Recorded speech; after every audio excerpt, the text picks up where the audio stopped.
को इंतशार में मुब्तला करने वाले शख्स से किस बुनियाद पे मुज़ाकरात हो रहे हैं?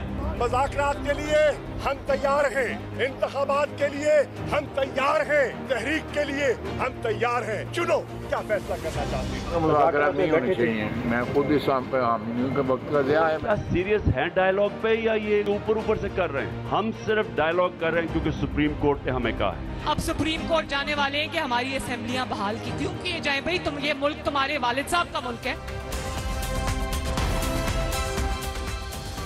अस्सलाम वालेकुम नाजरीन, आप देख रहे हैं program power politics with Adil Abbasi. Tehreek Insaf और हुकूमत के दरमियान मुज़ाकरात का फैसला कुन दौर कल होने जा रहा है। इससे पहले फरीकैन अपने अपने मौक़िफ़ को वज़न देने के लिए दबाव बढ़ा रहे हैं। नून लीग के हॉक्स मुज़ाकरात को लाहासिल कोशिश करार दे रहे हैं और अदलिया पर तहरीक इंसाफ की पुष्टपनाही का इल्ज़ाम लगा रहे हैं। मरियम नवाज ने इस हवाले से क्या बात की है, पहले आप ज़रा वो सुनिए।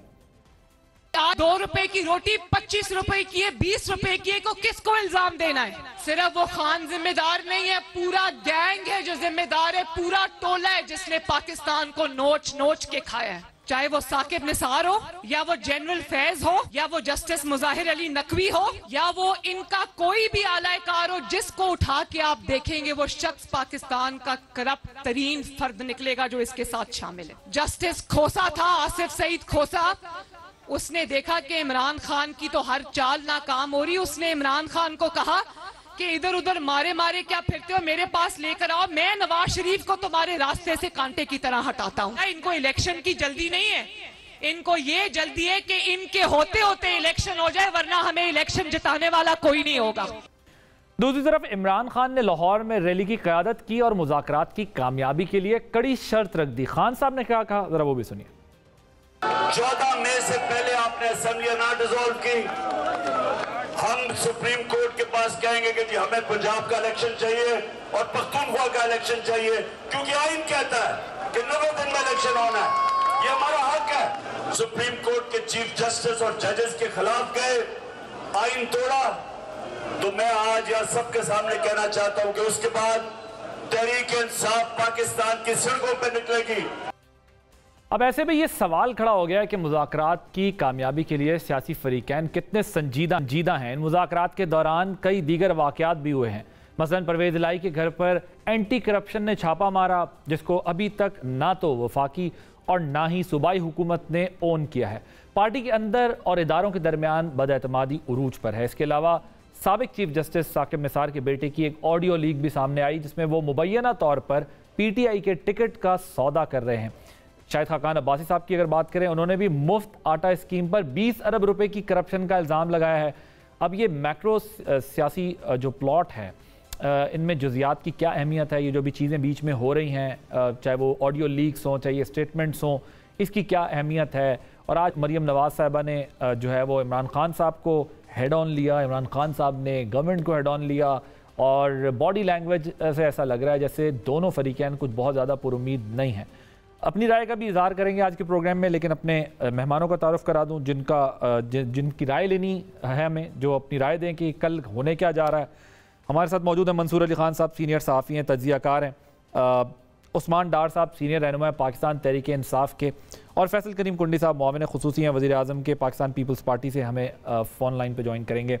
मैं ज़रा प्रोग्राम के आगाज़ में जो है मंसूर साहब आपसे गुफ्तगू का आगाज़ करूँगा कि एक तरफ एक हल्का जो है वो अतमाम हुज्जत करार दे रहा है इस सारे प्रोसेस को, दूसरी तरफ हम देख रहे हैं कि जो भी मैंने हवाला दिया अपना इंट्रो में भी, परवेज़ इलाही साहब के घर पे जो एंटी करप्शन पुलिस का पहुंचना प्लस ऑडियो लीक्स होना, आज इमरान खान साहब ने कहा 14 मई तक की तारीख देंगे, असेंबलीज डिसॉल्व नहीं करते तो फिर उसके बाद देखें कि क्या होता है, हम निकलेंगे फिर सुप्रीम कोर्ट के पास जाएंगे। इस तमाम सिनेरियो को देखते हुए आप कितने होपफुल हैं कि ये कल होने वाले मुज़ाकरात कामयाब हो जाएंगे? बहुत शुक्रिया आदिल साहब। आदिल साहब, मेरे ख्याल में अगर दोनों साइड्स को हम देखें तो दोनों साइड्स के अंदर डव्स भी मौजूद हैं, हॉक्स भी मौजूद हैं, आपने भी इनका जिक्र किया, लेकिन मेरे ख्याल में ये जो कुछ भी पिछले 4 से 5 दिन के अंदर एक्टिविटीज़ हुई हैं दोनों साइड्स का, एक तो मुज़ाकरात में बैठना, इसी दौरान परवेज़ इलाही साहब के घर के ऊपर वो जो छापा मारा गया वो, मेरा ख्याल में दोनों साइड्स जो हैं वो ऐसे ऐसे लोगों के ऊपर भी डिपेंड कर रही हैं कि जैसे कहते हैं ना, वो डील ब्रेकर्स जो हैं उनको पता है कि हमने अगर डील ब्रेकिंग की तरफ जाना है तो किसके सहारे जाना है, और दोनों साइड्स पे ऐसे अनासिर मौजूद हैं। मैं अगर पीडीएम गवर्नमेंट की मैं बात करूं तो उसके अंदर ऐसे अनासिर भी हैं जो ये चाहते हैं कि मामला टेबल के ऊपर ही रिजॉल्व हो जाए, लेकिन फिर ऐसे भी अनासिर हैं जो एक्चुअली डे वन से इसके हक में नहीं थे। पाकिस्तान तहरीक इंसाफ की तरफ अगर हम जाएं तो शेख रशीद साहब इसके हक में नहीं है, वो तो क्लियर कट कह चुके हैं कि जी इसका हासिल वसूल कुछ नहीं होना। अगर दूसरी साइड पे जाएं तो ख्वाजा आसिफ साहब इस किस्म के बयान दे चुके हैं, लेकिन टेबल के ऊपर बैठने वाले फवाद चौधरी, इसाक डार, ख्वाजा साद रफीक, अली जफर साहब, ये सब ऐसे लोग हैं जो ये समझते हैं कि कोई ना कोई हल निकल जरूर सकता है। But fact of the matter is कि दोनों साइड्स जो चीज़ छुपा रही हैं या वो जो डिस्कस नहीं करना चाहती वो ये हैं कि इनके अपने अपने फैसिलिटेटर्स, जिनको ये समझते हैं कि जी हमारे लिए फैसिलिटेटर्स हैं, ये चाहते हैं कि वो अहम कुर्सियों के ऊपर ज़रूर बैठे हों। इमरान खान साहब ने मौजूदा आर्मी चीफ का रास्ता रोकने की पूरी कोशिश की पिछले साल तक, उस लॉन्ग मार्च भी हुआ, हर मुमकिन कोशिश की गई। उन्होंने यहाँ तक सजेस्ट कर दिया कि आप बेशक जनरल बाजवा साहब को एक और एक्सटेंशन दे दें, लेकिन किसी तरह ये जो मौजूदा आर्मी चीफ हैं इन तक जो है वो रसाई ना हो। जो मौजूदा चीफ जस्टिस हैं उनके हवाले से ये मौजूदा हुकूमत ऑलरेडी जो बयान दे चुकी है, मेरे ख्याल में उनके हवाले से जो राय है इस मौजूदा हुकूमत की वो सबके सामने, और इनकी कोशिश ये है कि ये मामला, ये इलेक्शंस का मामला तब तक चला जाए जब तक ये चीफ जस्टिस जाके रिटायर हो जाए। So both sides are I think playing politics और अपने अपने तरीकों से जो है वो रस्ते रोकने की कोशिश कर रहे हैं। अब ये तो वक्त ही बताएगा कि आखिर में चल के प्यादे काम आते हैं या बादशाह काम आते हैं इस शतरंज की बाजी को अपनी तरफ मोड़ने के लिए। आपने आज देखा होगा, आज फिर मरियम नवाज साहिबा ने जब इमरान खान साहब पे तनकीद की है तो उन्होंने जनरल फैज़ का नाम लिया है, जनरल और साकिब निसार साहब का नाम लिया है और कहा है कि ये सारे जिम्मेदार हैं, लेकिन जनरल बाजवा का नाम नहीं लिया। आपके ख्याल में जनरल बाजवा साहब का नाम ना लेने की वजह क्या PMLN का ये मानना है कि अगर वो वाकई वोट ऑफ नो कॉन्फिडेंस के मामले में न्यूट्रल ना रहते तो शायद ये कभी भी पावर में ना आ पाते और 10 साला प्लान कंप्लीट हो जाता, क्योंकि फिर 10 साला प्लान की बातें जो है वो हमें सुनाई देती हैं। क्यों आपके ख्याल में इन 3 का नाम लेते हैं और 1 का नाम नहीं लेते, या कोई डील है, क्या चक्कर है? What is your take on? अब that is the exact question जो मैंने भी मरियम नवाज साहिबा से इंटरव्यू के अंदर किया था, और उसके बाद उन्होंने उस सवाल के जवाब में एक 5-6 सेकंड की उनकी खामोशी थी मेरा ख्याल में। लेकिन बिहाइंड द सीन्स जब वो बात करते हैं तो वो कहते हैं कि जी जनरल बाजवा से हमारे वाकई बहुत से गिले शिकवे हैं और इख्तलाफात उनसे हैं, लेकिन हम बिला वजह एक ऐसा नया महाज जो है वो फिलहाल नहीं खोलना चाहते। जनरल बाजवा की बैशिंग के लिए पाकिस्तान तहरीक इंसाफ ऑलरेडी इस कार्ड को वो प्ले कर चुके हैं, वो पिछले 10-11 महीने से ऑलरेडी कर चुके हैं और कर भी रहे हैं। इमरान खान साहब अभी भी कर रहे हैं। सो मेरे ख्याल में इन्होंने अपने अपने जो है ना वो टारगेट सेट किए हुए हैं। ये जनरल फैज़ को टारगेट करते रहेंगे, इमरान खान साहब जनरल बाजवा को टारगेट करते रहेंगे, लेकिन दोनों साइड जो है अपने अपने जनरल्स के बारे में कोई बात नहीं करेगी और उसको अवॉइड करेगी। जबकि यही मुस्लिम लीग नून थी जिसने गुजरांवाला के जलसे में नवाज शरीफ साहब ने खुल के बात की थी, खुल के जनरल बाजवा का नाम लिया था, आज नहीं लेते। और यही इमरान खान साहब हैं जो हमें बताते थे कि, और यही पाकिस्तान तहरीक इंसाफ थी जो कहती थी कि जनरल बाजवा से ज्यादा जमहूरियत पसंद जनरल और कोई नहीं है। लेकिन आज सारी बुराइयां जो कुछ पिछले 4 साल में हुआ है उसका सारा कसूरवार जनरल बाजवा को ही ठहराते हैं। तो दोनों साइड्स के ऊपर जो है एक तजाद पाया जाता है, और वो सिर्फ वजह यह है कि सियासी पोजीशंस इनकी तब्दील हो चुकी हैं, अब वो उनके नाम नहीं लेना चाहते। ओके, ठीक है, दोनों ने अपना अपना टारगेट रखा हुआ है और अपना नैरेटिव जो है वो आगे लेके जा रहे हैं। कुटी साहब जरा मुझे ये बताएं, क्योंकि मैं डार साहब के पास फिर दोनों की बात सामने लेके जाता हूं ताकि तफसील से जरा जवाब लूं। कुंडी साहब, मेरा ख्याल है उनसे रब्ता मुनक़ता हो गया, कोशिश करें उनको रिकनेक्ट करें। डार साहब, ये जो आज खान साहब कह रहे हैं 14 मई वाली बात, अब एक तरफ जाहिर है हमने दोनों सिनेरियो डिस्कस किए हैं, वो भी यानी हुकूमत भी, उनका भी एक ग्रुप है, उनकी हॉक्स हैं जो निश्तर बरसा रही है, एक आपकी भी हॉक्स हैं, या खान साहब को वो खुद ही डील कर लेते हैं सारा मामला, लेकिन एक तरफ एक ग्रुप है जो मीडिएशन में लगा हुआ है, डायलॉग में लगा हुआ है, सारा कुछ कर रहा है। मुझे ये बताएं कि क्या अगर कल के मुज़ाकरात में, जिस तरह आप कह रहे हैं 14 मई का, गवर्नमेंट कहती है बजट पेश करेंगे, नहीं होता तो आप क्या करेंगे? अब आपका क्या ऑप्शन है? मतलब आप दोबारा सड़कों पे निकलेंगे, क्या करेंगे? देखिए, इमरान खान साहब ने वाजिया पैगाम तो दे दिया कि सड़कों पे निकलेंगे, और तो वो तो आप पहले भी निकले। देखें, वो तो निकलते रहेंगे जब तक इलेक्शन नहीं होंगे यार, बार बार ट्राई सितंबर तक निकलते रहेंगे, निकलेंगे। तो देखें, अगर इलेक्शन सितंबर अक्टूबर में होने हैं तो ना ही मुज़ाकरात की ज़रूरत है और ना ही हुकूमत को ये आसान करने जा रही है। मौजूदा हुकूमत की लाइफ लाइन 13 अगस्त को वैसे ही ख़त्म हो जाएगी। तो इसलिए ये क्या फिर ऐसा करने जा रहे हैं जिसके लिए हम मुज़ाकरात की एक वो ट्रक की बत्ती के कहते हैं जी पीछे लग जाए, मुज़ाकरात खेलते रहे और बाद में नतीजा कुछ निकले नहीं। मैं समझता हूँ कि इमरान खान ने, कप्तान ने एक बड़ा ज़बरदस्त ऐलान किया है, पैगाम दिया है कि 14 मई से पहले वफाक और दोनों सूबाई हुकूमतें तहलील कर दें, जनरल इलेक्शन की तरफ हम चले जाते हैं, जुलाई में कर लें। पहले भी तो बजट 90 डेज खत्म हो गए, उन्होंने दोनों सूबाई हुकूमतें आपने खत्म कर दी, उसके बावजूद इलेक्शन नहीं हुए। आज आप कहते हैं कि ये अगस्त में चले जाएंगे, क्या गारंटी है? ये तो खुद आपके लोग कहते रहेंगे, कोई गारंटी नहीं है कि अगस्त तक भी ये जाएंगे, और अगर चले जाएंगे तो क्या होगा क्या नहीं होगा। एहसन इकबाल साहब भी जो है वो क्या गुफ्तगू कर रहे हैं वो आपने सुन लिया, एक साल आगे ले जाने की बातें कर रहे हैं। सड़कों पे आप पहले निकल चुके हैं, दोबारा निकल के क्या करेंगे? मतलब थोड़ा सा समझाए ना, कोई जामे प्लान है आपके पास, कोई कंक्रीट सॉलिड प्लान है कि हम ये करेंगे और उसके बाद इनको ये करना पड़ जाएगा? अभी तो अपेरेंटली ये लग रहा है। देखिए आज आयन बचाओ मुल्क बचाओ रैली थी, जितनी बड़ी तादाद में जिंदा दिलाने लाहौर के लोग निकले हैं। आपका कैमरामैन भी वहाँ था, शायद आपके कैमरे ने पूरे विजुअल्स ना दिखाए हों। एक शॉर्ट नोटिस पे इमरान खान साहब ने कॉल दी, सारा लाहौर बाहर था। लाहौर जब जागता है पूरा मुल्क जाग जाता है आदिल। आज लाहौर वालों ने वाज़िया पैगाम दिया है कि वो साफ और शफाफ इंतखाबात चाहते हैं, वो सुप्रीम कोर्ट ऑफ पाकिस्तान के साथ खड़े हैं, वो चीफ जस्टिस उमर बंदियाल साहब के फैसले के साथ खड़े हैं, और ये फिर ये एक रद्द अमल बढ़ता जाएगा मुख्तलिफ डिस्ट्रिक्ट्स में, डिवीजन्स में। आई मीन कब तक आप लोगों को जोर ज़बरदस्ती आप खामोश रख सकते हैं, चुप करा सकते हैं? अभी आप सब बड़ी अच्छी तरह जानते हैं कि किस तरह से हमारे 3000 से ज़्यादा कारकुनानों को जेलें में डाला गया। तकरीबन सभी तरीके इंसाफ के सीनियर रहनुमा, कोई ऐसा नहीं बचा जो जेल ना गया हो, जिसके ऊपर दर्जनों मुकदमात ना हो। जिले शाह का कत्ल आपके सामने है। सोशल मीडिया के लोगों को उठाकर हरासा कर कर पैगाम दिया जा रहा है, किस तरह की दहशत फैलाकर सबूताज किया जा रहा है इस सारे प्रोसेस को। तो कब तक ये सिलसिला चलेगा? आखिरकार एंड ऑफ द डे हमने इलेक्शन की तरफ ही जाना है ना। अगर 3 माह बाद या 4 माह बाद जो ये इलेक्शन प्लान कर रहे हैं, दोनों सूबाई हुकूमतें हमने तहलील की, 90 रोज में चलें, ये इलेक्शन नहीं कराते। मैं आपके प्रोग्राम में सवाल उठाता हूं, किस आयन और कानून के तहत ये मौजूदा दोनों निगरान सेटअप्स आगे काम करेंगे? आपके आयन में वाजिया लिखा है कि निगरान सेटअप 90 रोज से ज्यादा नहीं चल सकता। 21 दिन अभी तो कर रहे हैं ना, अभी तो दोनों निगरान सेटअप लगे हुए हैं। ये तो फिर भी वोट ऑफ नो कॉन्फिडेंस के जरिए आए, वो जो निगरान सेटअप है वो नहीं गए अभी तक। मैं यही तो कह रहा हूं मेरे भाई के फिर ये निगरान अनकॉन्स्टिट्यूशनल तो होगा, लेकिन सवाल यह है कि हटाएगा प्रोसेस से नहीं आए हैं ये, और 75% आपका हिस्सा इन दोनों सूबों में कवर किया होता है। तो क्या पंजाब और खैबर पख्तूनख्वा में ऐसे ही हुकूमतें रहेंगी?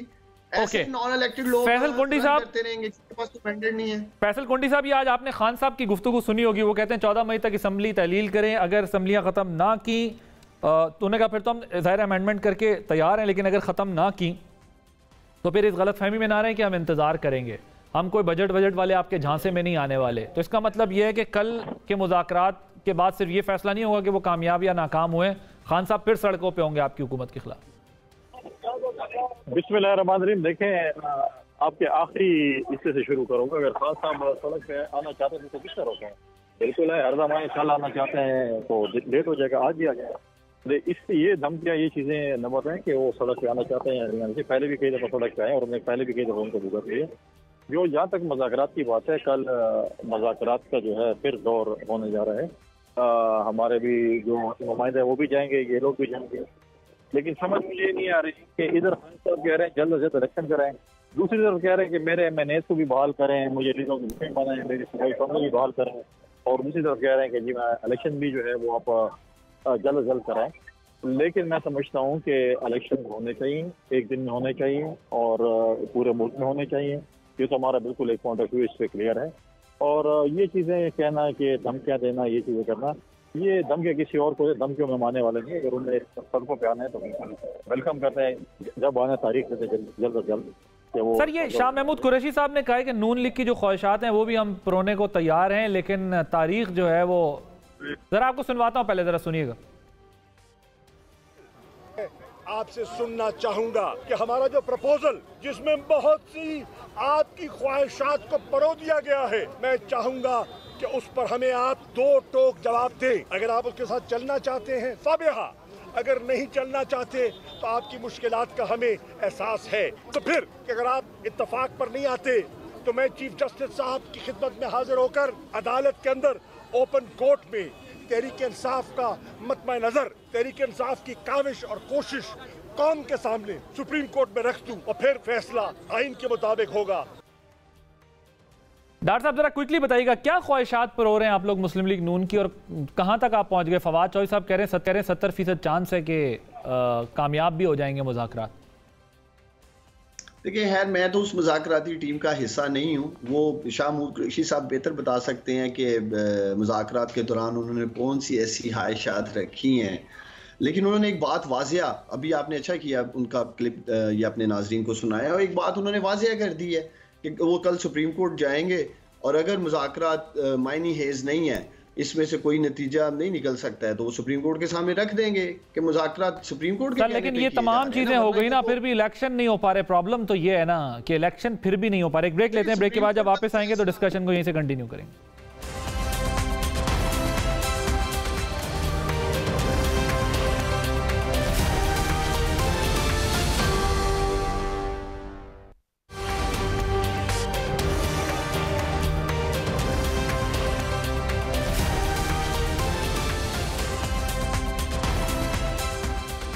Welcome back.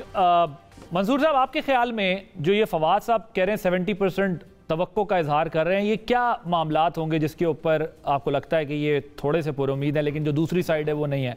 दूसरी चीज़ ये हम देख रहे हैं स्ट्रेटजी वही है अदालत वाली कि हम अगर ये नहीं होगा तो सड़कों पर सड़क नहीं होगी तो हम अदालत पे, और ज़ाहिर अदालत ने भी अब अपना फाइनल डिसीजन सामने लेके आना है इस पर भी। और ज़रा एक और पॉइंट भी ऐड कर लें ताकि एक साथ ही इसका जवाब ले लूँ। ये जो ऑडियो लीक्स आई हैं ये कितनी डैमेजिंग होंगी? ये साकिब निसार साहब के जो साहबजादे हैं उनकी मुबैना ऑडियो जो आई है जिस पैसों के लेन देन, आपके ख्याल में ये कितना डैमेजिंग होगा इस टिकट के प्रोसेस में और इलेक्शन वाले मामला? देखिए आदित्य साहब, मेरे ख्याल में पाकिस्तान तहरीक इंसाफ को जहाँ से मैं ये समझता हूँ कि उन्होंने बहुत बड़ी गलती की है वो ये है कि ये इस मुज़ाकरात की टेबल के ऊपर बैठ के जून जुलाई तक की हामी ये लोग भर चुके हैं। अब मुझे सिर्फ ये समझा दीजिए, डार साहब हमारे साथ ही हैं, मुझे सिर्फ ये समझा दीजिए कि जनाब किस कानून के तहत, किस आईनी शिक के तहत आपने जून जुलाई का भी आपने जिक्र किया है? क्या ऐसा मुमकिन हो सकता है कि जनाब एक असेंबली ऑलरेडी तहरीर, और मैं समझता हूँ कि पाकिस्तान तहरीक इंसाफ यहाँ पे सही कहती है कि जनाब 90 दिन के अंदर इलेक्शन होने चाहिए, तो 90 दिन के इलेक्शन 14 मई की जो डेट है वो तो नहीं हो रहे।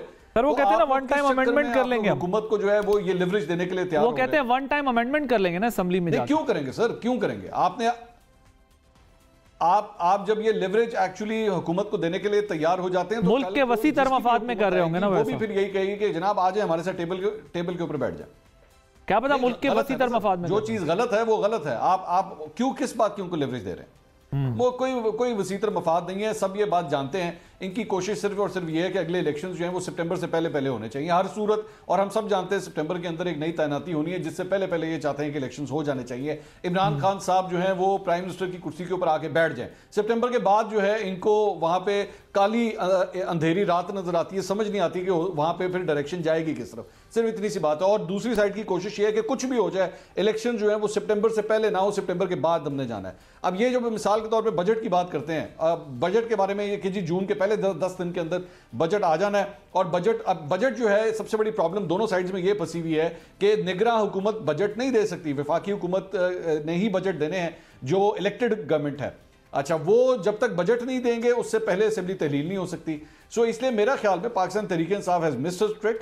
इनको अपने स्टैंड के ऊपर खड़े होना चाहिए था कि 14 मई के जो डेट आ गई है इलेक्शन उसी पे होंगे, हम इस पे कोई कॉम्प्रोमाइज करने के लिए तैयार नहीं। अब यही चीज रिलेटेड है आपके सवाल के दूसरे हिस्से की तरफ कि वो जो ऑडियो लीक आई है क्या उसकी वजह से एक सॉफ्ट कॉर्नर मिल गया है, और सॉफ्ट कॉर्नर गवर्नमेंट को मिल गया, क्योंकि जो कुछ हम ईद से पहले देख रहे थे, जिस किस्म के रिमार्क्स आ रहे थे, जो बयानात आ रहे थे, ईद के दौरान, ईद की छुट्टियों के दौरान ऑडियो आती है और उसके बाद जो है वो रिमार्क्स के अंदर भी तब्दीली आ जाती है, मुज़ाकरात के हवाले से भी गुफ्तगू स्टार्ट हो जाती है। सो डेफिनेटली प्रेशर तो डेवलप हुआ है, इन ऑडियोज का प्रेशर डेवलप जरूर हुआ है, लेकिन इसमें कोई दो राय नहीं है, और मैं इसको I want to press this again and again, illegal है, गैर कानूनी है, नहीं हो सकता। आप इस तरह ऑडियोज नहीं रिकॉर्ड कर सकते, चाहे वो आपको पॉलिटिकली कितना ही फायदा क्यों ना दे रही हो। अगर चीफ जस्टिस की फैमिली भी पाकिस्तान के अंदर इन ऑडियोज के हवाले से महफूज नहीं है, तो हम तो किसी खेत की मूली नहीं है ना, मतलब हम तो किसी खाते में नहीं आते।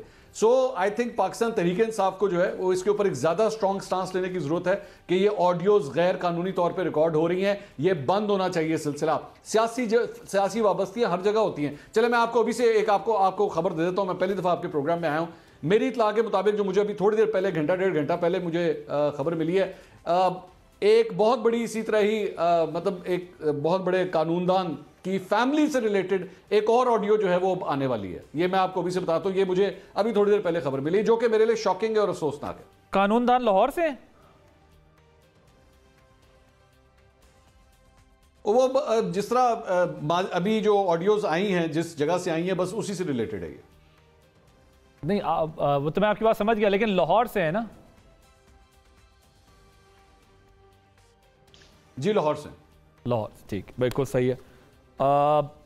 ये बात ठीक है, इसकी हम सबको मजम्मत करनी चाहिए, लेकिन प्रॉब्लम यह है कि हम देखते ही है ना कि हमें सूट क्या करता है। अगर वो ऑडियो कोई हमें सूट करती है तो हम उसको सबूत बना के लोगों के सामने रखते हैं, और अगर हमारे खिलाफ होती है तो हम उसको कानूनी और गैर कानूनी की बहस में जाकर जो हल करते हैं। लेकिन उसूली तौर पर यह बात दुरुस्त है कि ये रिकॉर्डिंग्स जो हैं वो नहीं होनी चाहिए। अब ज़ाहिर गैर कानूनी भी है काम। डार साहब, ये मुझे बताइएगा कि गवर्नमेंट तो एक एक साल आगे ले जाने की बात कर रही है, और जिस तरह अभी ये मंसूर साहब भी कह रहे हैं मजीद भी कोई ऑडियोज का सिलसिला है, आप लोगों को क्या ये लगता है कि अगर ये वाकई बजट, तो ज़ाहिर पिछले साल भी आप लोग कहते हैं हुकूमत गिराओ, तो वो कहते थे बजट निगरान नहीं पेश कर सकते इसलिए हम करेंगे, तो ये बजट वाला तो सच बात लगती है कि बहाना है, ये कोई रीज़न नहीं होगा। लेकिन पॉइंट ये है कि अगर आप उनकी बात नहीं मानते और वो आपकी बात नहीं मानते तो डेफिनेटली आप सड़कों पे निकलेंगे। ये पहले हो चुका है। अदालत कोई ऑर्डर करती है, वो वजीर आजम नाहल कराने को तैयार है, जो बातचीत होती है जिससे अंदाजा होता है। ये दूसरा ऑप्शन है, हाइपोथेटिकली स्पीकिंग। तीसरा ऑप्शन ये है कि आप दोनों ही मिलकर कोई दरमियाना रास्ता निकाल लें, बस इसके अलावा तो और कोई बात नहीं है। आप लोगों को ये डर है कि टाइम जितना गुजरता जाएगा, अगर जो चीफ जस्टिस चेंज होने की बात हो रही है, ज़ाहिर जब नई तैनाती होगी वो मसला बनेगा आपके लिए, और फिर दोनों तरफ से आपके लिए प्रॉब्लम बन जाएगी, ज़ाहिर है जो आपकी एक्सपेक्टेशन है, या नहीं ऐसी कोई बात नहीं है और आप बस डट के अपना इलेक्शन लेके रहेंगे इनसे इसी 14, 15, 20 दिन के अंदर अंदर। देखिए आदिल, सबसे पहले ना मैं ऑडियो वीडियो लीक्स पे बात करना चाहता हूँ। देखिए इसकी टाइमिंग बड़ी इंपॉर्टेंट है। ये जो भी ऑडियोज या वीडियोज जब भी आई हैं, ये उसी सिचुएशन को हिट करने के लिए आई हैं। ये ऑडियो वीडियो लीक्स अपने मकासद हासिल करने के लिए रिलीज की जाती हैं। सवाल ये है, आप माशाल्लाह दोनों दानिशवर हैं, कि ये end of the day Pakistan को क्या दे रही हैं? क्या ये ऑडियो वीडियो लीक्स पाकिस्तान के मसाइल हल करेंगी? क्या ये इन्फ्लेशन, महंगाई, ये आम पाकिस्तानी के जो इश्यूज हैं, ये ऑडियो वीडियो लीक्स आने से क्या वो हल हो जाएंगे?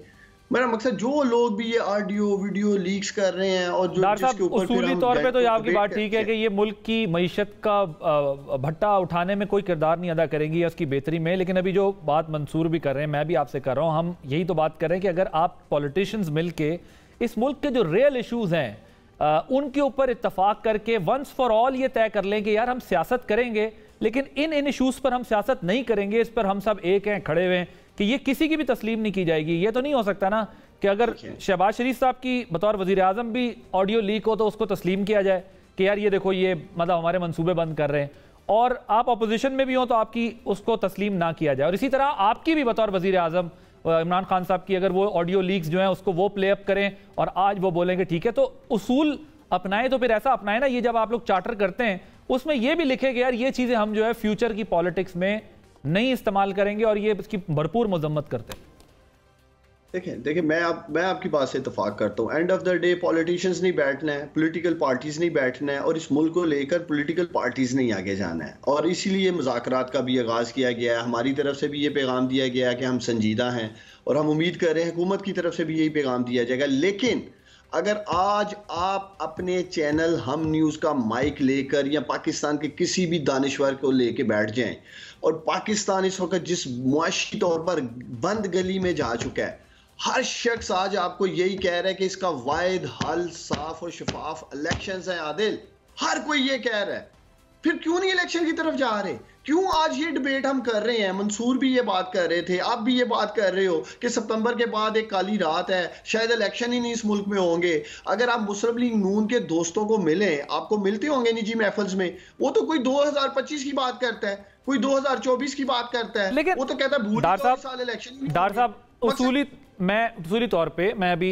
अगर जाहिर है आप कह रहे हैं ना बात करें, हम अभी भी दोनों यही बात कर रहे हैं, उसूली तौर पे इलेक्शन वक्त पे होने चाहिए। मंसूर तो यहाँ तक कह रहे हैं कि भाई आप ये वन टाइम अमेंडमेंट को भी जो है वो काउंट ना करें, क्यों कर रहे हैं आप, डट जाएं उसके ऊपर। सो उसूली तौर पर तो हम इत्तेफाक करते हैं आपसे, लेकिन अगर सच बात करें तो सच ये है कि मुआशी प्लान किसी के पास भी नहीं है, किसी के पास कोई वाइट पेपर ऐसा जारी नहीं कर पा रहा जिससे लोगों को लगे कि ये कंक्रीट सॉलिड इकोनॉमिक पॉलिसी है फलाने के पास। सोल्यूशन उनके पास नहीं था, सोल्यूशन आपके पास भी नहीं है। आप लोगों को बैठकर ये तय करना पड़ेगा कि मुल्क के जितने गंभीर मसाइल हैं, जो रीस्ट्रक्चरिंग करनी है, जो रिफॉर्म्स करनी है, वो बड़े संजीदा मसाइल हैं, वो एक दूसरे को पछाड़ने से नहीं मसला हल होगा। ये मेरी जाती राय है कि इसके लिए तो आप लोगों को संजीदगी से एक दूसरे के साथ चलना होगा। ये कोई एक पार्टी अकेले बैठ के मसला हल नहीं कर सकती। देखिए, लेकिन एंड ऑफ द डे ये अजीम पाकिस्तानी जिस जमात को भी वोट करेंगे, कोई ना कोई तो एंड ऑफ द डे आगे आएगा ना यार। कोई इलेक्शन के बाद एक मैंडेट हासिल करेगी जमात, वो आएगी, ओनरशिप लेगी। जितनी भी पेचीदगियां हैं, जितने भी मुआशी मसाइल हैं, मैं मंसूर की इस बात को जरूर सपोर्ट करता हूँ कि 14 मई के ऊपर डट जाना चाहिए। 14 मई से आगे डेट नहीं जानी चाहिए। पंजाब के 12 करोड़ लोगों का क्या कसूर है? क्यों उनके साथ ये ज्यादती की जा रही है? अगर ठीक है, पाकिस्तान का आईन इजाजत देता था वजीर आला तो सर केपी के साथ भी तो हो रही है भाईजान, केपी के साथ भी तो ज्यादती हो रही है। केपी का मसला तो चला गया रेलेवेंट फोरम पे, और पंजाब का मसला कहते हैं फौरन हल हो जाए। ये भी तो कोई बात नहीं है ना, केपी के लोगों का जमहूरियत पे हक नहीं है, वहां उनको भी वहीं से हेल्प मिलनी चाहिए ना, जहां से पंजाब के लोगों को मिल रही है कि भाई इलेक्शन होने चाहिए। जितना पंजाब का राइट है उतना केपी का राइट भी इलेक्शन। इसीलिए मुज़ाकरात में बैठ गए हैं कि अब अगर ये समझते हैं जी के इलेक्शन एक दिन होने चाहिए, फिर एक दिन इलेक्शन करवा लें, लेकिन उसका कोई हल भी तो बताएं ना। ये नहीं कि अगले 4-6 माह ये दोनों सूबे इसी तरह नॉन इलेक्टेड हुकूमतें बैठी हों। ओके, मुझे बताएं, मुझे जरा ये बताएं, ये जो टिकटॉक पे ये पैसों वाली के पास कोई मैंडेट है, ये टिकटॉक पे पैसों वाली जो ऑडियो लीक हुई है, इस पे कुछ पार्टी में बात हो रही है कि कुछ ऐसा हुआ है, कोई गड़बड़ हुई है, कुछ गलत चले गए टिकट? देखिए कुछ गड़बड़ नहीं हुई है। वजीर दफा जिनका ताल्लुक सियालकोट से है, उन्होंने 25 करोड़ रुपए का इल्जाम लगाया जी कि सियालकोट से इमरान खान ने 20 से 25 करोड़ रुपया शायद लिया है, टिकटें दी है नहीं दी। उनको तो 10 अरब रुपए का हर्जाने का नोटिस जाने लगा कि ख्वाजा आसिफ या किसी फोरम पे आके साबित करें कि सियालकोट में 20-25 करोड़ रुपए की टिकटें, उनका रिकॉर्ड पे है, प्रेस कॉन्फ्रेंस का क्लिप अदालत में लेके आएंगे, बताएं हमें। राइट, आप कह रहे हैं टिकटों में कोई गड़बड़ नहीं। मंसूर साहब, अब इनको सीटेंगे जो इल्जाम लगा रहा है। देखिए, मैं पार्लिमानी बोर्ड का हिस्सा था। आदिल, मुझे एक सेकंड देना। सेंट्रल पंजाब के पार्लिमानी बोर्ड में 7 से 8 लोग बैठे थे। मैंने अपनी आंखों से देखा, एक एक शख्स अपना अपना इनपुट दे रहा था। इमरान खान साहब उसको फिल्टर कर रहे थे, उसके बाद वो कैंडिडेट के साथ बैठे हैं। एक ऑडियो लीक कर देना कि जी उन्होंने सिफारिश कर दी। मगर वो जिसको टिकट मिला है, उन्होंने जिसको टिकट मिला है वहां से एक बंदे को उसने तो कहा है ना कि मुझे नजमुस साकिब साहब की वजह से ये टिकट मिला है। किसको? उनके वालिद ने तो कहा है ना, एक बंदे को जिसको टिकट दिया आप लोगों ने, उनके वालिद ने कहा है कि ये नजमुस साकिब की वजह से टिकट मिला है। साकिब निसार साहब की वजह से मिला है, उनके बेटे की वजह से। देखिए मैं आपको बताऊं, जिस किसी को भी टिकट मिला है उसका कोई पॉलिटिकल स्कोर कार्ड है, उसकी पार्टी के लिए एफर्ट्स हैं, फिर रिव्यू में भी इन चीजों को लेके गए हैं, रिव्यू में भी टिकट चेंज किए गए हैं। थोड़ा कम है, लेकिन ये केस पर जरा डिस्कशन मजीद भी करें। कम जो अपनी आंखों से देखा है, बड़ी मेहनत के साथ टिकट जारी किए गए हैं। जो इल्जाम लगा रहा है, इखलाकी जुर्रत का मुजाहरा करे ना। सियालकोट से ख्वाजा आसिफ ने लगाया ना, उसको तो अदालत में घसीटने लगे हैं। बिल्कुल ठीक है मंसूर साहब, खाली प्रेस कॉन्फ्रेंस में बैठ के बढ़ के लगाने से नहीं होगा कि इमरान खान ने 20-25 करोड़ ले लिया है। अब अदालत में आके बताना पड़ेगा किसने पैसे दिए, किसको दिए और किसने लिए। बिल्कुल ठीक है मंसूर साहब, आपके ख्याल में टॉक शोज में बैठ के इल्जाम लगा देना पार्टी की, ठीक है डॉक्टर साहब आपका पॉइंट आ गया, डैमेज करने की कोशिश करना, ये साबित करना होगा अब। बिल्कुल ठीक है मंसूर साहब, आपके ख्याल में इलेक्शन हो रहे हैं? मुझे फिलहाल कम से कम इन द नियर फ्यूचर ये इलेक्शंस नहीं नज़र आ रहे। मुझे बड़े अफसोस के साथ ये बात कहनी पड़ रही है और कि वाकई इलेक्शंस फिलहाल तो कहीं नज़र नहीं आ रहे। दूसरी बात ये थोड़ी देर पहले मैं सिर्फ ऑडियो लीक्स के ऊपर एक कमेंट करना चाहूँगा। डार साहब जो पोजीशन ले रहे हैं, ये जो बात कर रहे हैं कि जी अफसोसनाक बात है, बड़ा गलत है, लेकिन माजरत के साथ यहाँ पे भी ज़रा थोड़ी सी डंडी पाकिस्तान तहरीक इंसाफ मारती है कि पिछले 2-3 साल के अंदर जब जब मरीम नवाज़ की ऑडियो आती थी ना, तो पाकिस्तान तहरीक इंसाफ के 1-2 जो फेवरेट चैनल हैं उसमें उस्मान डार साहब भी जो है वो बीपर देने के लिए फ़ौरन तैयार होते थे और आके उनसे कमेंट लेते थे कि ले जी मरीम नवाज़ की ये ऑडियो आ गई, तो डार साहब उस पर अपना पूरा तज्जिया देते थे। मजाल है कभी एक दफ़ा भी ये कहते थे जनाब ये इलीगल है, और मैं इस पे कोई कमेंट नहीं करूंगा, कोई ऑडियो लीक इसके ऊपर, और मेरी जमात का भी इसके ऊपर स्टैंड है। देखें उस वक्त तक इनकी ऑडियो लीक्स नहीं आई थी ना, वो नहीं आई थी ना, तो इसीलिए वो जिसको सूट करता है, अभी नून लीग को सूट कर रहा है, वो बैठ के बयानबाजियां दिए जा रहे हैं, कोई इस बात की परवाह नहीं कर रहा कि ये इलीगल है और गलत है। और कल को भी यही होगा, कल को फिर जब इनकी ऑडियोज आना शुरू होंगी तो फिर पाकिस्तान तहरीक इंसाफ उस पर कोई स्टांस नहीं लेगी, वो कहेगी हाँ जी आन दो, होर आन दो, 2 और लाएं, 3 और लाएं, 4 और लाएं, हमें कोई मसला नहीं है। लेकिन अफसोसनाक बात है, गंदी सियासत है ये, दोनों साइड से बहुत गंदी सियासत हो रही है। जो कुछ भी हो रहा है टिकटों के हवाले से जो आपने बात की, मैं डार साहब से सिर्फ एक सवाल पूछ लेता हूं, ये जिन साहब को अब आपने जो टिकट दिया है एलिजिडली जो साकिब निसार साहब के बेटे के सिफारिश के ऊपर हुआ है, मुझे सिर्फ इतना बता दीजिए कि उसको पाकिस्तान तहरीक इंसाफ में, क्योंकि उन्होंने ना कहा कि खिदमात की बुनियाद के ऊपर, बहुत खिदमात है उनकी पार्टी के लिए, सिर्फ इतना बता दीजिए उनको पाकिस्तान तहरीक इंसाफ में आए हुए कितनी देर हो चुकी है? देखिए मैं ज़ाती तौर पे तो उन्हें नहीं जानता हूँ, मैंने आपको कहा है कि सेंट्रल पंजाब के पार्लियामानी बोर्ड में मैं मौजूद था। डिस्ट्रिक्ट सियालकोट की टिकटों के ऊपर इल्जामात लगे हैं। चले मुझे अगर 10 सेकंड में डॉक्टर साहब ये बता दें कि ये जो टिकट मिली है मिलनी चाहिए थी आपके ख्याल में या नहीं? हाँ ना में प्लीज जवाब दीजिए। देखिए जो भी रिव्यू में से होके गुजरी है, मिली होगी, ठीक मिली होगी। मैंने आपको कहा है कि वहां बकायदा बहस हुई है, एक एक टिकट आपके ख्याल में टिकट ठीक मिली नहीं हुआ। Thank you so much Usman Dar sahab, Mansoor Ali Khan साहब मौजूद थे, फैसल करीम खुंडी साहब मौजूद थे। एक ब्रेक लेंगे, ब्रेक के बाद जब वापस आएंगे तो ज़रा बात करेंगे, क्योंकि कराची के अंदर लॉ एंड ऑर्डर की सिचुएशन पर कच्चे के इलाकों में ऑपरेशन सिंध में जो है जारी है। उसके लिए हमने एक स्पेशल इंटरव्यू किया है IG सिंध गुलाम नबी मेमन साहब का। एक ब्रेक के बाद आप देखेंगे कि सिंध में लॉ एंड ऑर्डर की सिचुएशन के ऊपर जो है वो क्या किया जा रहा है और वहाँ जो सूरत हाल है उससे निपटने के लिए क्या किया जा रहा है। IG सिंध गुलाम नबी मेमन साहब होंगे एक ब्रेक के बाद हमारे साथ।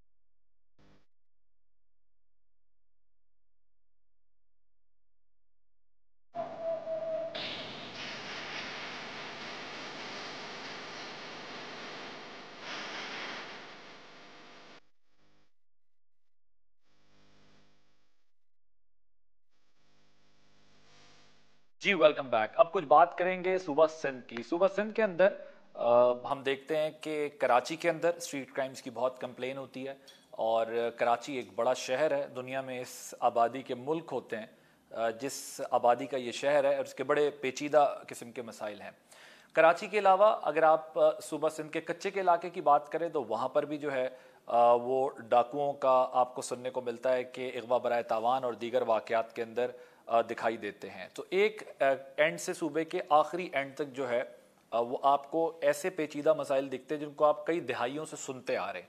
उसका हल क्या है, वो क्यों हो रहा है, कितने अरसे से हो रहा है, कब रुकेगा जाके, क्योंकि कराची वालों की या सिंध वालों की जो है ज़ाहिर है जिस वक्त तक उनको मुकम्मल तहफ़्फ़ुज़ नहीं मिलेगा तो उस वक्त तक वहाँ पर मुकम्मल तरीके से वो अपनी ज़िंदगी में अपने आप को आज़ाद भी महसूस नहीं करते और कारोबारी सरगर्मियों से लेकर निजी ज़िंदगी तक जो है वो इंसान के जहन पर एक दबाव किसी कैफियत रहती है। तो इन मामलात पर हमने कुछ बात करनी है क्योंकि स्ट्रीट क्राइम्स में इजाफा हो रहा है कराची के अंदर। CPLC के मुताबिक जो है वो 2023 के पहले 3 माह में कराची में 21,000 वारदातें रिपोर्ट हुई हैं। डकैती मज़ामत पर लोगों की जानें गई हैं और ये जो फिगर्स हैं इसमें इजाफा होता जा रहा है वक्त गुजरने के साथ। सोशल मीडिया की जो CCTV फुटेजेस आती हैं या सोशल मीडिया पे जो फुटेजेस आती हैं उसके अंदर भी नित नए तरीके हमें दिखाई देते हैं क्राइम के। तो इन तमाम मामलात को कैसे रोका जाए, सिंध पुलिस ने कुछ इकदाम किए हैं, वो क्या इकदाम किए हैं इस पर भी हमने बात करनी है। शाहीन फोर्स का क़याम किया और कई डिपार्टमेंट्स ऐसे बनाए। अब आवाम का एतमाद कैसे बहाल हो और पुलिस की तरफ जो है, जो पुलिस की तरफ से जो इकदाम किए गए हैं और वो सूदमंद किस तरह साबित हों, इन तमाम मामला पे बात करने के लिए हमने दावत दी है। हमारे साथ मौजूद है, मैं शुक्रगुजार हूँ बहुत ज़्यादा, IG सिंध गुलाम नबी मेमन साहब का, जो sir thank you very much for joining us. आपका बहुत शुक्रिया, आपने अपने कीमती वक्त में से वक्त निकाला। सर ये जो प्रॉब्लम्स हैं ये हम सुनते आ रहे हैं, दिहाइयों पर मुहित है ये मामला, कराची के स्ट्रीट क्राइम की पर्टिकुलरली अगर मैं आपसे बात कर लूँ, क्या रिसोर्सेज की कमी है, हमारी कमिटमेंट उस तरह की नहीं है, या हम ये समझें कि पुलिस फोर्स कम है और लोग ज़्यादा हैं, या क्राइम ज़्यादा हो रहा है? एक्चुअल में है क्या कराची का इशू? इतने बड़े शहर पे अगर आपने जिस तरह कहा कि भाई CPLC का डेटा है, उस CPLC के डेटा पे 21,000 3 महीने का क्राइम उन्होंने वर्कआउट करके बताया है। देखिए यहाँ का पढ़े लिखे लोग हैं यहाँ के, और मेजॉरिटी क्राइम रिपोर्ट होता है, मतलब हमें भी रिपोर्ट होता है, CPLC को भी रिपोर्ट होता है। उसकी वजह ये कि जो स्ट्रीट क्राइम है उसमें या तो मोबाइल फ़ोन स्नैच होता है या कोई गाड़ी स्नैच या चोरी होती है, तो लोगों को ये जहन में है कि ये गाड़ी कहीं किसी क्राइम में या टेररिज्म में इस्तेमाल ना हो, कम से कम हम रिपोर्टिंग के हद तक तो बता दें। तो उसमें मेजॉरिटी क्राइम जो है ना वो रिपोर्ट हो रहा होता है।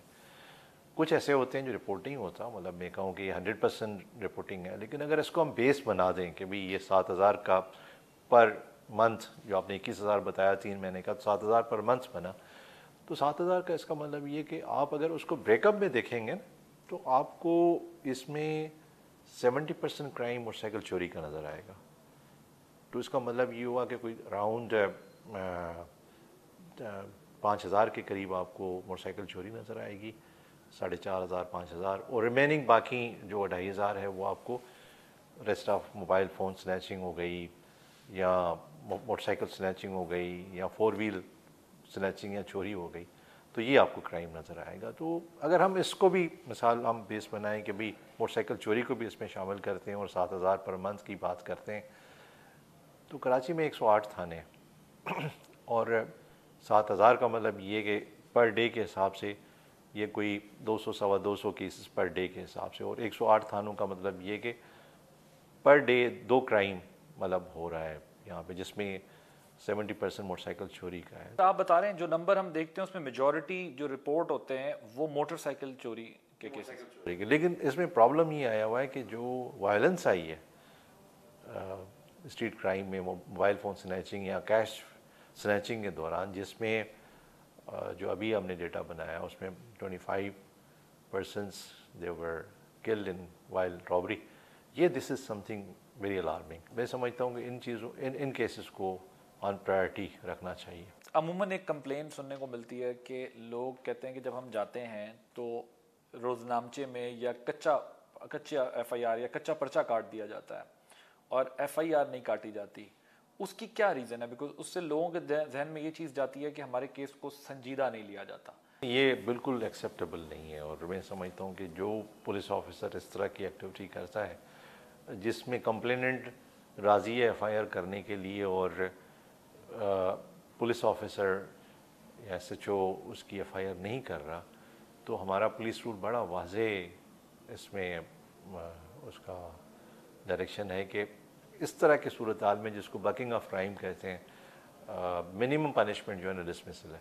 तो अगर आप फ़ौरन FIR लॉन्च कर दें, टाइमली लॉन्च करने से ये जो एक रीज़न, जो सबसे बड़ी रीज़न है एक्विटल की, वो कम से कम मिनिमाइज़ हो जाएगी। अगर CPLC के पास ज़्यादा रिपोर्ट हो रहा है और हमारे पास रजिस्ट्रेशन कम हो रही है, तो this is something not good. लेकिन अभी जब हम स्ट्रीट क्राइम में ख़ास तौर पे जो गाड़ियों की चोरी है हम रिकंसाइल करते हैं, तो ऑलमोस्ट जितनी FIRs हम रजिस्टर कर रहे हैं उतना ही क्राइम CPLC का भी वहाँ पे रिपोर्ट हो रहा होता है, एक्सेप्ट मोटरसाइकिल चोरी के रेफरेंस। आपने बतौर IG खुद आकर कितना ये इंश्योर कराया कि ये चीज़, ये कंप्लेंट्स कम हो लोगों की, ताकि कथारसिस तो हो सके लोगों का कि हमारी शिकायत चली गई है, हमारा रिकॉर्ड पे एक चीज़ आ गई है।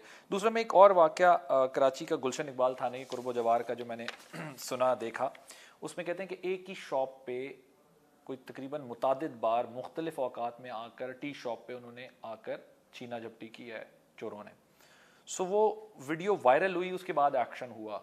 तो जो एक पर्टिकुलर थाना है या जो एरिया है जिसकी इस किस्म की, आप तो क्योंकि डिजिटल मीडिया का दौर है तो आप तक भी ज़ाहिर है बहुत सारी चीज़ें पहुंच जाती हैं एक प्रोसेस के अलावा भी, तो उसको इस किस्म के जो केसेस होते हैं उनको out of the box deal किया जाता है या उनके लिए कोई एग्जाम्पलरी पनिशमेंट्स होती हैं कि जी एक जगह पर मुतादिद वारदातें हो रही हैं और उसके बाद सोशल मीडिया के थ्रू पता चलना, खुद पुलिस का उसमें जो है वो एक्शन ना लेना, कैसे इंश्योर कराते हैं आप? जहाँ तक हमारा पुलिस का सिंध पुलिस का डिटेक्शन के हद तक है वो बहुत अच्छा है। मतलब आप देखें या हमने जितने भी सीसीटीवी या जितने भी इम्पोर्टेंट क्राइम या कराची में हुए और ख़ास तौर पे रॉबरी विद मर्डर के क्राइम हैं, आप उसमें देखें नंबर ऑफ़ केसेस कोई 70% को टच करते हैं जिसमें डिटेक्शन हुई है।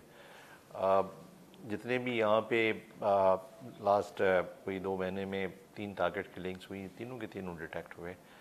टेररिज्म के यहाँ पे चंद माह पहले यहाँ पे 3 केसेस हुए, तीनों के तीनों डिटेक्ट हुए। तो डिटेक्शन के रेफरेंस से हम पुलिस को फुल मार्क्स देते हैं। लेकिन ये कि जब केस आता है प्रोसिक्यूशन साइड पे और ट्रायल के साइड पे, तो वहाँ पे थोड़ा सा हमारी इन्वेस्टिगेशन, और ज़ाहिर है उसमें बहुत सारे और भी फैक्टर हैं। ये नहीं कि आप कहें कि भाई faulty investigation is only reason, वो है, मैं मानता हूँ एज एन आईजी में समझता हूँ कि उसको बेहतर होना चाहिए और हम उस पर बहुत सारे एफर्ट कर रहे हैं उनकी कैपेसिटी को बढ़ाने के लिए, इन्वेस्टिगेशन को बेहतर करने के लिए। लेकिन वहाँ पे जब तक ये मतलब प्रिंसिपल है कि you have to prove the case beyond any shadow of doubt, तो ये मतलब दुनिया में अभी ये आ गया है मेजॉरिटी कंट्रीज़ में कि you have to prove case beyond reasonable doubt. तो ये हमारा जो शेडो ऑफ डाउट और रीज़नेबल डाउट पे, इस पे हमने कुछ हमारी लीगल रिफॉर्म्स के रेफरेंस से हमने काम भी किया है, वो रेफ़र किया है गवर्नमेंट को, इस पे भी काम हो रहा है। तो मैं समझता हूँ कि अभी लीगल रिफॉर्म्स के साथ साथ कैपेसिटी बिल्डिंग, नई रिक्रूटमेंट, ट्रेनिंग, ये सारा इन्वेस्टिगेशन साइड पे होने बाकी है। अच्छा सर, ये इन्वेस्टिगेशन साइड पे आपने कहा काम करने की ज़रूरत है, कुछ रिफॉर्म्स की ज़रूरत है, कैपेसिटी बिल्डिंग की ज़रूरत है। सिंध पुलिस की कैपेसिटी बिल्डिंग के लिए क्या किया जा रहा है? मतलब क्योंकि एक ऑब्वियसली चैलेंज भी बड़ा है, बड़ा शहर है, क्राइम डिफरेंट नौयत का है, हम देखते हैं ड्रग कार्टेल्स भी ऑपरेट करते हैं, हम देखते हैं यहाँ पर टारगेट किलिंग का भी, ज़ाहिर है अब उसमें अल्हम्दुलिल्लाह कमी आ गई है, लेकिन बहरहाल फिर भी ये चीज़ें एग्जिस्ट करती हैं, मुख्तलिफ नौयत के क्राइम्स यहाँ पर हैं। तो कैपेसिटी बिल्डिंग बहुत इंपॉर्टेंट है, उसके लिए क्या कर रहे हैं? और अक्सर हम देखते हैं कि पुलिस, सिंध पुलिस की ये कंप्लेन होती है कि हमें और महकमों का भी ताउन चाहिए।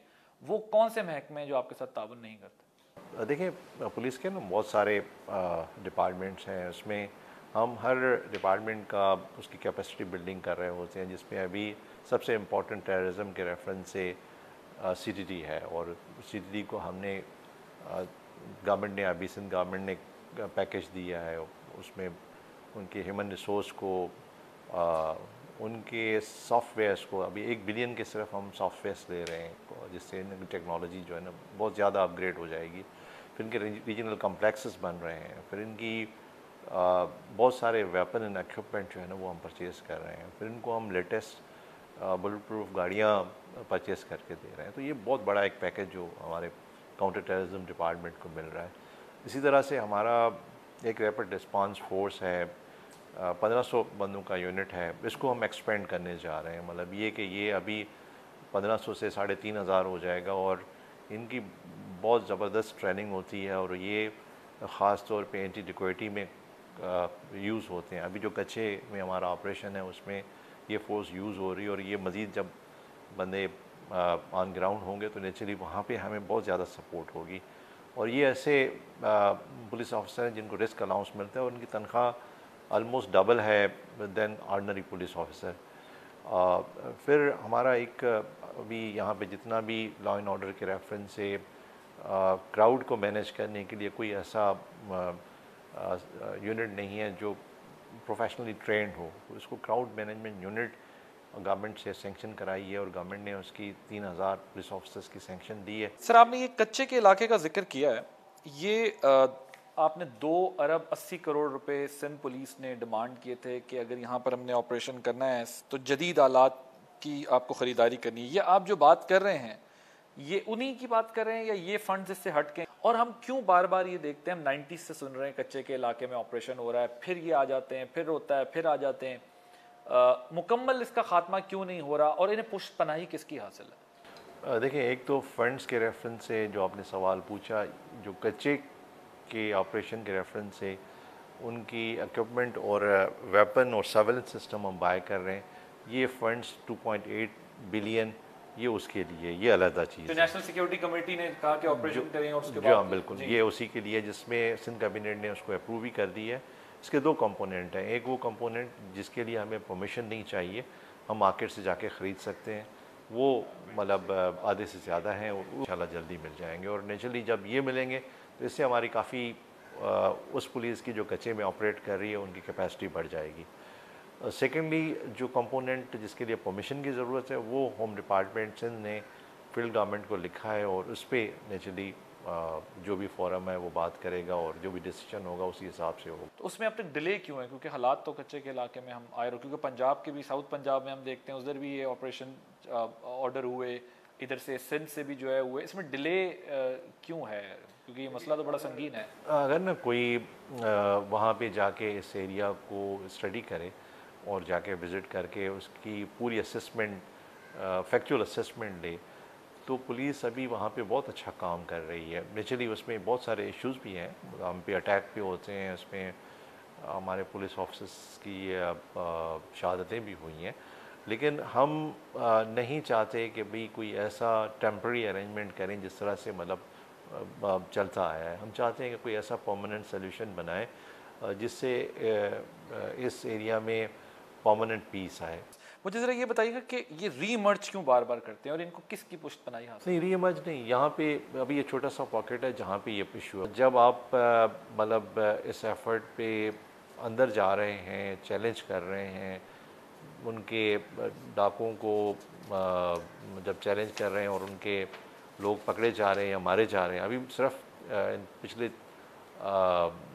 3 महीने में 19 डाकू मारे गए हैं, 39 इंजर्ड हुए हैं इन 4 डिस्ट्रिक्ट्स में। तो मतलब ये कि पुलिस की एक्टिविटी भी है। तो अभी अगर हम कहें तो कितने % कच्चे के इलाके में डाकुओं की ग्रिप है? देखिए, ग्रिप तो मैं इसको इस तरह से कहूँगा कि जो गुड्डू बैराज है और नीचे सखर बैराज है, ये 160 किलोमीटर का डिस्टेंस होता है। ये 160 किलोमीटर लेंथ में और at an average 20 kilometre width में ये एरिया जिसको हम कच्चे का एरिया कहते हैं और ये डिस्टर्ब है।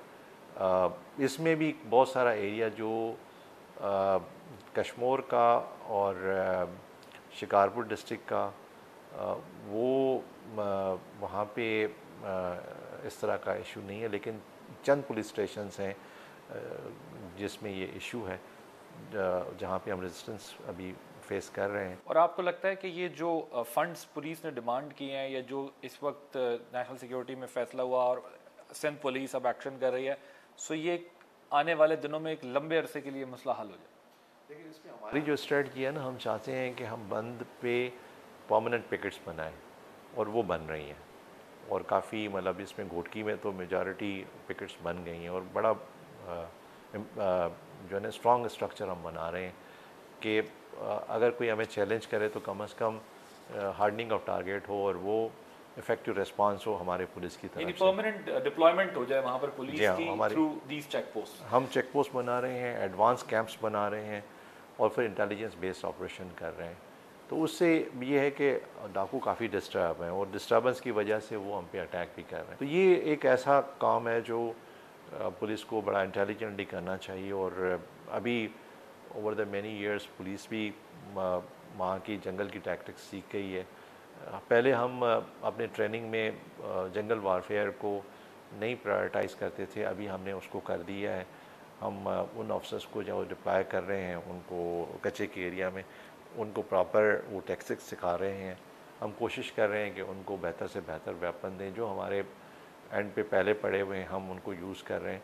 तो उससे मैं समझता हूँ कि मज़ीद जो वेपन हमें मिलने हैं जब आएंगे तो उससे हमारी कैपेसिटी और बढ़ेगी और हम बेहतर परफॉर्म करेंगे। Sir, towards the very end अफसोसनाक वाक़या हुआ था CCPO ऑफिस पे जो अटैक हुआ था दहशतगर्दी का। उसमें बड़ी माजी में भी हमने देखा कि सिंध पुलिस ने बड़ी जानफशानी के साथ दहशतगर्दी का मुकाबला किया है और बड़ी ज़बरदस्त लड़ाई लड़ी है अगेंस्ट टेररिज्म। ये जो वाक़या हुआ है इसके बारे में अभी DGI SPR ने भी बताया कि कराची पुलिस के जो हमले के 3 मास्टरमाइंड थे वो गिरफ्तार हो गए और इनमें से एक 8 माह तक पुलिस ऑफिस की जासूसी उनके बारे का करता रहा है सारा। इस केस से मुतालिक सारा नेटवर्क पकड़ा गया है और इसके बारे में ज़रा बताएं कि ये मतलब ये क्या चाहते थे और ये मतलब कब से ये काम कर रहे थे और क्या जो है वो आगे फ्यूचर में इस किस्म का चैलेंज मौजूद है हमारे पास? देखिए, कराची पाकिस्तान का पोर्ट सिटी है और इसकी इम्पोर्टेंस पाकिस्तान के रेफरेंस से, पाकिस्तान के रेवेन्यू जनरेशन के रेफरेंस से नेचुरली बहुत इम्पोर्टेंट है। यहाँ पे कोई भी एक्ट ऑफ टेररिज्म दुश्मन कंट्री को इस तरह के टेररिस्ट एलिमेंट को सूट करता है और फिर attack on police head office means के जो प्रोटेक्टर हैं उनके लिए मैसेज है कि भाई वो अपने आप को प्रोटेक्ट नहीं कर पा रहे हैं। तो ये बड़ा कैलकुलेटेड एक मूव थी जो उन्होंने किया और अल्हम्दुलिल्लाह यहाँ पे पुलिस ने बड़ा अच्छा रिस्पांस दिया। उनको जो उनके डिज़ाइंस थे ज़्यादा नुकसान करने के या उनके डिज़ाइंस थे वहाँ पे उनको कामयाब नहीं होने दिया। इसमें जितना इसका जो इसका मास्टरमाइंड था, जो इसके वहाँ पे एग्जीक्यूटर थे, जो इसके फैसिलिटेटर थे, या मारे गए या पकड़े गए। तो अल्हम्दुलिल्लाह ये एक ऐसा केस है जिसमें पुलिस ने इंटेलिजेंस एजेंसी से मिलके इसको अनर्थ किया और वो सारे सरफेस हुए और उनको एलिमिनेट किया गया या वो पकड़े गए। सर, ये बहुत बड़ा शहर है कराची, यहाँ पर ड्रग्स कार्टेल हैं, यहाँ पर ऑब्वियसली मंशियात का भी बेदरीग इस्तेमाल होता है। उसको रोकने के लिए, क्योंकि ये इससे हमारी एक नौजवान नस्ल, पाकिस्तान का मुस्तकबिल वाबस्ता है और ये terrorism is linked with that business और टेररिज्म के लिए भी ये बिज़नेस एक ऑक्सीजन फराहम करता है या सपोर्ट देता है। उसको रोकने के लिए इतने बड़े शहर में मंशियात को रोकने के लिए जो है वो क्या कर रहे हैं आप? ये सच्ची बात पूछें तो अभी इस स्टेज पे हमारा प्रायोरिटी नंबर 1 है। हम समझते हैं कि नारकोटिक्स की वजह से यहाँ पे स्ट्रीट क्राइम है, क्योंकि जो ड्रग एडिक्ट्स हैं मेजॉरिटी वो स्ट्रीट क्राइम भी करते हैं। हम चाहते हैं कि जितना हम एक्शन इस ड्रग के अगेंस्ट लेंगे या गुटखा मावा के अगेंस्ट लेंगे तो उसका क्राइम पे भी इम्पेक्ट आएगा। 50 ग्राम से ज़्यादा अगर सिंथेटिक ड्रग है तो वो डेथ पेनल्टी है। इतना सख्त लॉ होने के बाद भी हम समझते हैं कि हम ड्रग को उतना इफेक्टिवली नहीं रोक सकें। उसकी वजह यह है कि थोड़ा डिस्कनेक्ट है हमारे क्रिमिनल जस्टिस सिस्टम में। कुछ हमारे इन्वेस्टिगेशंस में प्रॉब्लम है, उसको फिक्स करने की ज़रूरत है। तो वो हम अपने तरफ से जो हमारे एंड पे इश्यूज़ हैं हम उसको चाहते हैं कि जल्द से जल्द फिक्स हों कि हम अच्छे केस बनाएं। There's huge money involved in this business. Obviously, वो उसके लिए they can go to any extent. Thank you very much. IG Sindh Ghulam Nabi Memon साहब हमारे साथ मौजूद थे। नाज़रीन, कराची और सिंध की मजबूरी सूरत हाल पर हमने गुफ्तगू की। अपना फीडबैक ज़रूर दीजिएगा। आदिल अब्बासी को इजाज़त दीजिए। अल्लाह हाफ़िज़।